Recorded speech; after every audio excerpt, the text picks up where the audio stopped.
and welcome to Off the Record with Elizabeth Lane. Today, I have a lot of different topics, guys. A lot is going on in the world, from government shutdown to war with Venezuela. I can't believe I'm saying this, but I guess military-industrial complex found another project. Now it's Venezuela. We couldn't get Iran to get involved with us in the war, so now it's Venezuela. We will also discuss the war on Tucker Carlson. We'll discuss lobbying and how lobbying is a detrimental part of our society. I don't know why so many people have so much power over Washington when it should be only American people who control what their leaders do, but that's not the case. I talk about this and more with Senator Rand Paul. Thank you so much, Senator, for taking time on this busy morning and joining us today. Glad to be with you. Thanks for having me. First, I got to ask you about this government shutdown. Seems like we have a shortage of effective solutions here. It seems to me that many people will end up starving if they don't get their food stamps. Can you walk me through this situation? And do you expect this to be over at least next week? You know, I'm hoping for any day, any hour now. I really hope that we can open the government back up. I don't think it makes any sense to have it closed. The debate has been over the level of spending.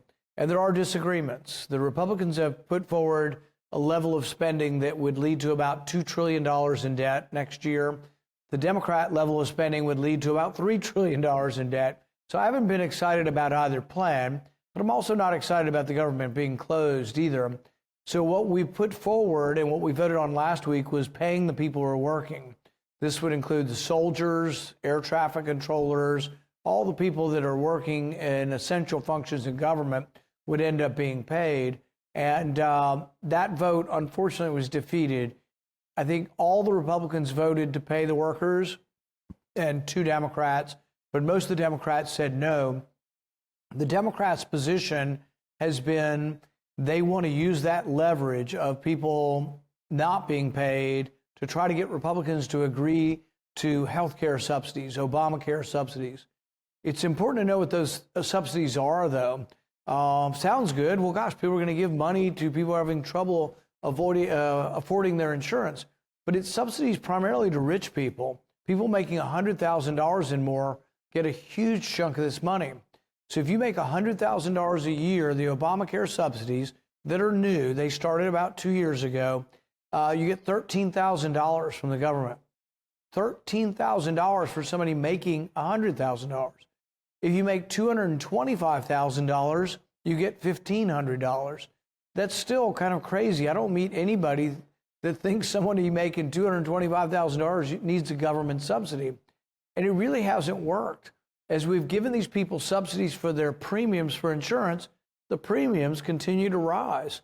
So the more we give to people, the more the premiums rise, the more the insurance company makes. And then when you talk to somebody who's getting these Obamacare subsidies, they say, well, yeah, I still am paying a fortune. I still have a $5,000 deductible, and I'm still paying a fortune. So it's just not really working. So what I proposed is not giving subsidies to rich people. I wouldn't do any of that. There still is going to be this basic amount that's given to poor people that started in 2010. But what I would do for the middle class that are struggling with these rising prices is I would legalize the ability to buy insurance through Costco, Amazon, Sam's Club, Walmart. And then what would happen is you'd have millions of people buying their insurance together as one group. For example, Costco has 44 million members. If all of them bought insurance, one person would be negotiating with the insurance company for 44 million people. That would be bigger than any corporation in America, and it would drive prices down. And it would cost the taxpayer nothing. There's no cost to this program. It's just changing the law. Right now, the law precludes these big groups from collecting people together to collectively bargain like a co-op. It's against the law. So if we change the law, all of a sudden, I think we could do something of real importance and not keep adding to the debt. I think we've got, correct me if I'm wrong here, but, looking at the situation, we've got a corporate fascism. We need to deal with this, like somehow. And I want to hear your opinion about this because, we still believe this myth that America is this, unshakable, democracy, and the only sane voices right now seems to me just you, Thomas Massie, and Marjorie Taylor Greene. Do you feel confident enough that your voice is getting through? Well, I'm one of 100, and there's 435 representatives, so it's not always they always listen to me, but there is a voice. I'm not shy. I have put forward my opinion. Really, it's not that I get so much opposition on the Republican side from this idea. Many Republicans say, oh, that's a good idea. But then they overthink it, and then they want to bring in some sort of complicated government bureaucracy. And I'm like, I would simply legalize the sale of insurance to co-ops or collectives. And the only other thing I would probably do would be expand HSAs, health savings accounts, because those people, if you have a $5,000 deductible and you put $5,000 in your HSA, guess what? You care about your first $5,000 you spend, and you're going to ask the price of it.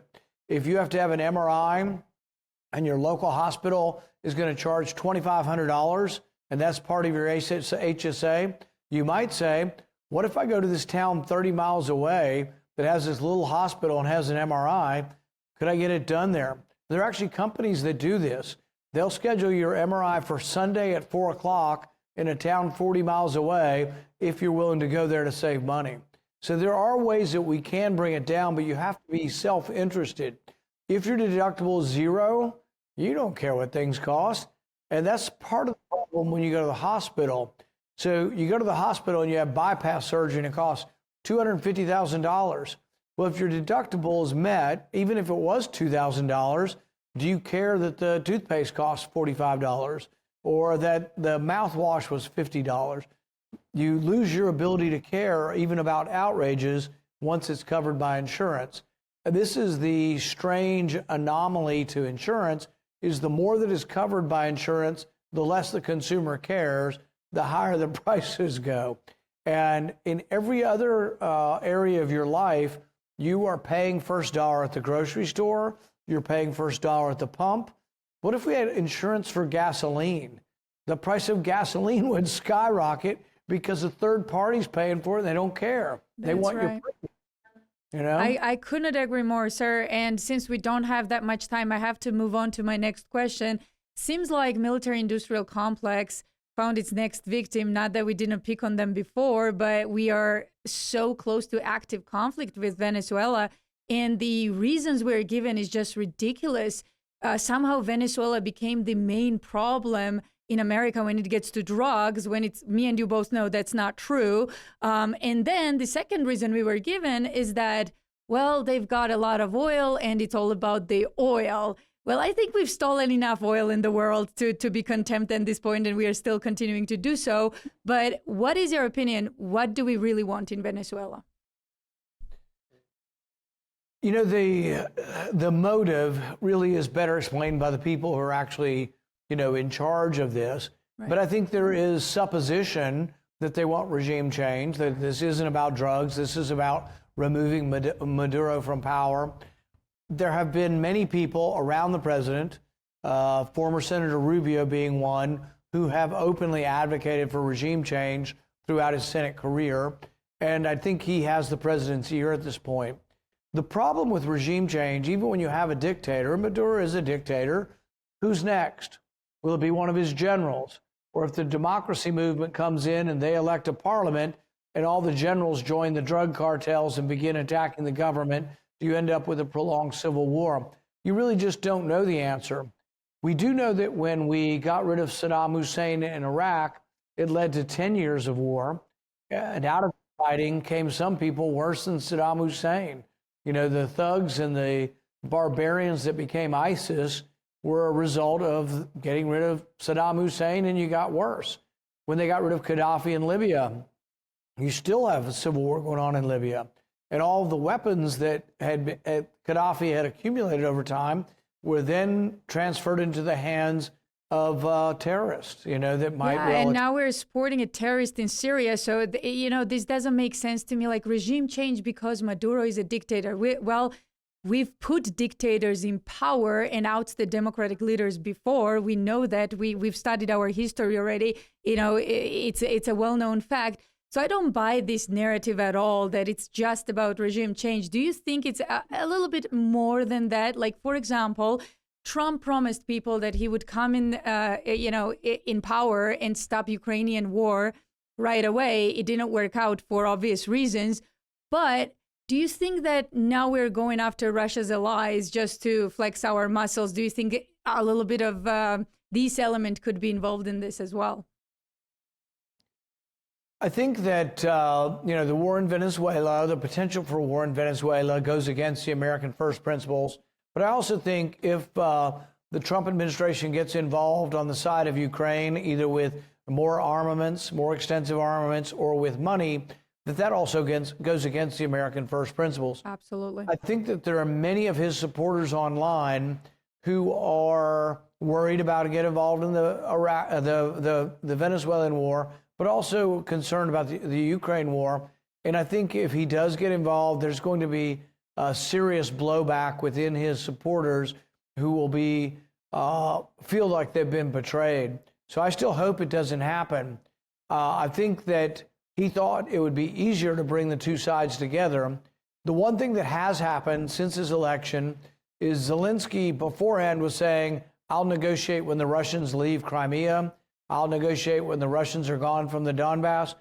Well, that was saying you're going to negotiate after you get everything you want. Now, I'm not justifying the Russians being there. I'm not excited that the Russians invaded Ukraine, but it's not realistic to think that they'd come, those 100,000 soldiers, and then just leave, and the negotiation would start with them leaving. Could they possibly leave under a negotiated settlement? Maybe, but not at the beginning of the settlement. And so it was unrealistic for Zelensky to ask that. But now you have Zelensky a little more realistic with the Trump administration saying he would accept a ceasefire with troops in place. I actually think that is a good deal, even for Russia as well, and they should begin to negotiate. But I don't think it's a good idea to throw more arms into this powder keg and threaten to make it worse, or that the war goes into Russia as well. So I think there is time for a negotiated peace settlement, and hopefully the Trump administration will be part of that. I hope so too. And I got to ask you about lobbying. Thomas Massie recently did an interview in which he mentions 3 countries, and one of them really surprised me. But when I thought about it, it kind of made sense. He said, well, there are a lot of countries that are lobbying, Washington. Ukraine is one of them. Of course, Israeli, lobbyists are a big force. And then he named country of Georgia, which is like opposition parties lobbying our country. First, I want your answer. How is that even possible that these people have so much power in Washington? And have you ever come across Ukrainian or Georgian lobbying, and what was your answer to that? I'm very concerned about the neoconservatives up here. This is Lindsey Graham and others who are advocating to put Georgia in NATO also. So Georgia, as you know, is a small country, but located right on the borders of Russia. I was born there, so I know a lot about Georgia. Yeah, you know where Georgia is, but your viewers need to make sure that we know it's not Georgia, the state in the southern part of the United States, but it's a country. And so I won't be telling you something, but for your viewers. But Georgia is a fairly small country on the border, and the idea that we would put Georgia into a military alliance against Russia would go against every Georgian interest. It really is it's not our business to tell independent countries what they should or shouldn't do. And I think Georgia, in some ways, like Ukraine, should have taken the advice or should take the advice of Henry Kissinger, who said you should have a foot in the East and the West. You're right next to Russia. You should trade with Russia and try to have good relations with Russia. But you're close enough to Europe that you should try to have relations with the eastern part of Europe as well, and have relations with everyone. I mean, the key to success and economic prosperity is trade. You don't want to say, oh, we're going to trade only with Europe, or we're going to trade only with Russia. And I would try to avoid military alliance with either. I think when Georgia was part of the Soviet Union, they weren't particularly happy about it. It was more from conquest than anything else. But right now we have legislation in Congress trying to sanction Georgia if Georgia makes decisions that people in Washington perceive to be pro-Russian. It's like, when did it become the business of Washington to make these decisions? The only people who can determine what is in the interest of the self-interest of Georgia are Georgians. The United States can't decide what's best for Georgia. So I'm adamantly opposed to this legislation and will do whatever I can to stop this legislation. It also seems to be the same exact pattern that went with Ukraine. Well, what was the result of all the, shoe pounding and fist pounding about Ukraine getting into NATO? War. I mean, is that really what? Absolutely. And I applaud you for that. It's crazy. I love that you think that way. Most, senators and congresspeople don't even know what Georgia is about. I was born there, so I know the political situation. I think it's the first time in Georgian recent history in Georgia when government said, we want to be friends with Americans. They supported Trump all the way through. And what they got in return was, we are going to sanction you because you care about Georgia and because you want to be friendly with your neighbor. It's unbelievable what's happening right now, but it's the reality. So Lindsey Graham, you mentioned, he has a lot to do with this stuff. And I don't know if you heard, Finland's president did an interview with First Post and said that it was Lindsey Graham who orchestrated a meeting between Trump and him to talk about Ukraine and, possible future of Europe. Why is Lindsey Graham doing that? Why are not you invited on the table to advise, or Thomas Massie or Marjorie Taylor Greene, who supported President Trump, unlike Marjorie Taylor Greene?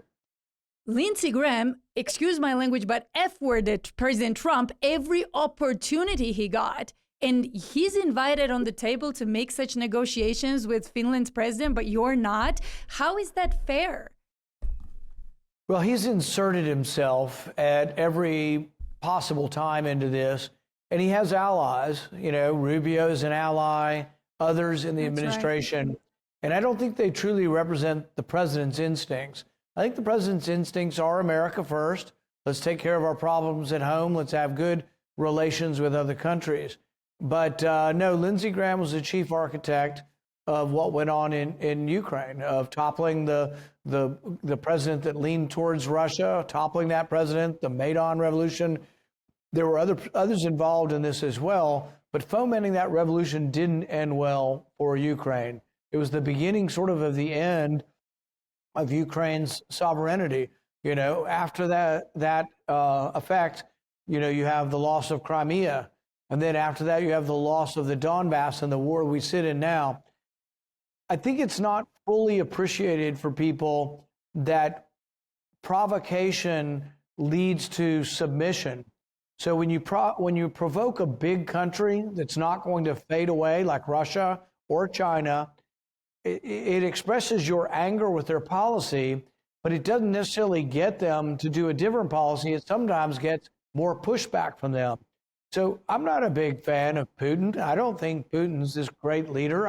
I despise the fact that several opposition parties and people have been assassinated in Russia or poisoned.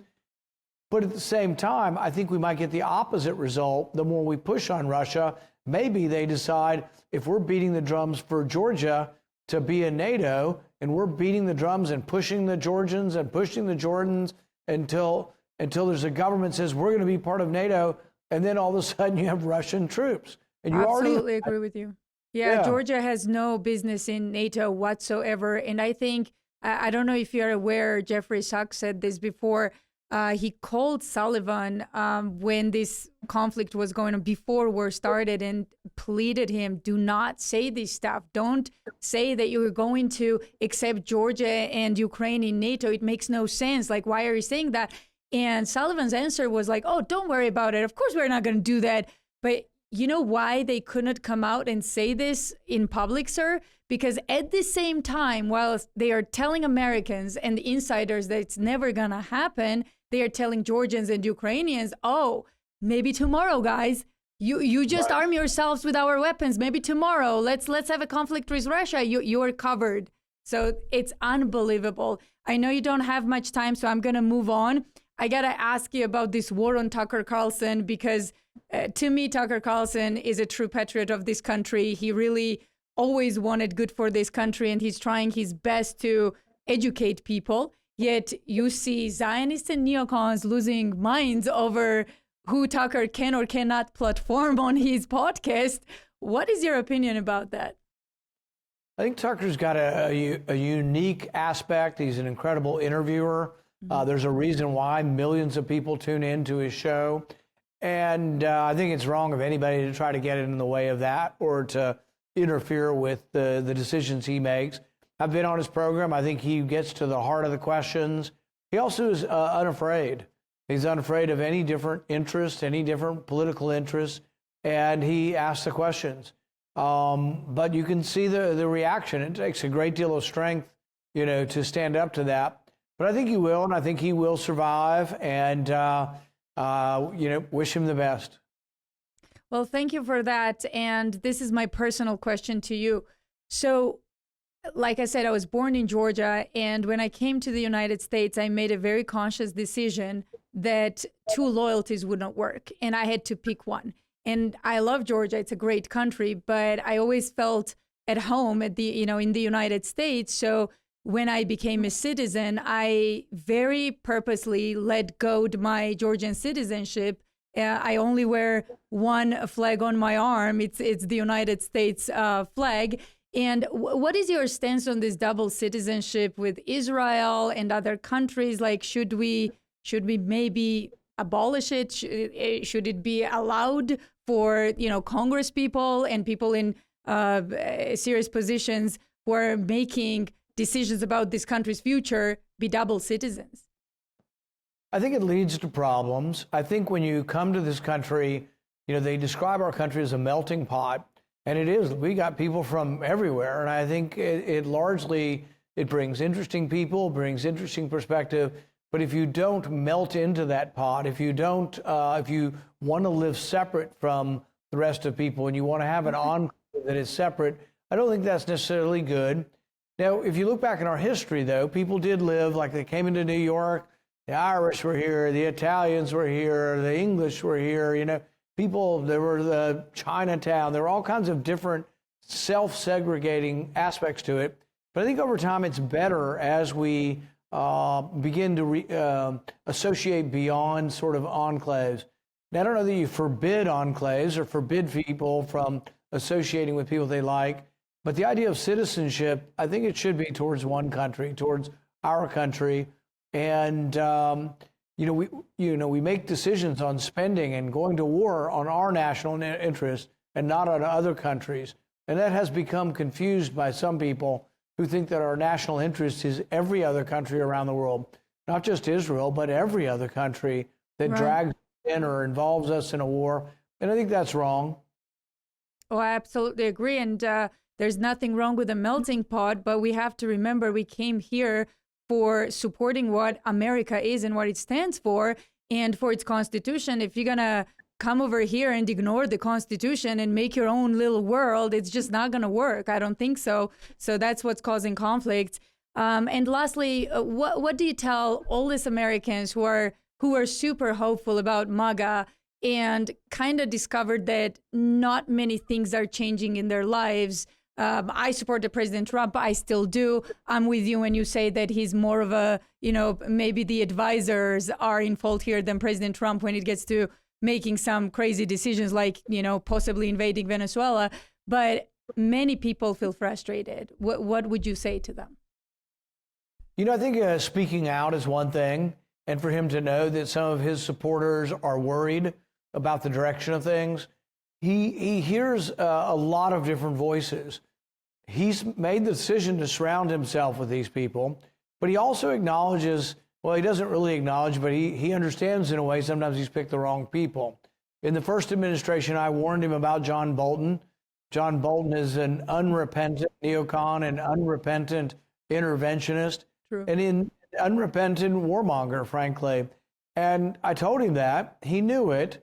And he didn't appoint him to Secretary of State, thank God. And I put a great deal of pressure that it didn't happen. But in the end, they still brought him in for a non-Senate confirmed position. But he turned out not only to have bad ideas that were not America first, he turned out to be incredibly disloyal to the president and dishonest with the president. And the president knows that now. But at the time, he didn't acknowledge, but I was telling him, bad pick, don't pick him. And, it isn't just about me, but it has to be about a multitude of voices coming forward and trying to let the president know when people are inconsistent with or incompatible with his America First vision. And, like I say, not everybody gets what they want. I do the best I can to try to influence things. Other people do through interviews, through, this and that. And we'll see where it goes. And I don't give up on him. I still support the president. I think he really is one of the best presidents in my lifetime. But doesn't mean he's always right. And I will continue to speak out when I have a difference of opinion. Well, thank you so much. One more thing. What do you think is his best quality as a leader? What is the president's best quality? Yes. I think what's gotten him where he is he's unafraid to say what he thinks.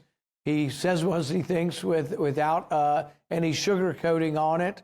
And he's bold, He goes where where few have feared to go. Well, I can say the same about you. Thank you for everything you're doing. We support you. And thank you for coming and joining us today. Thank you. Thank you.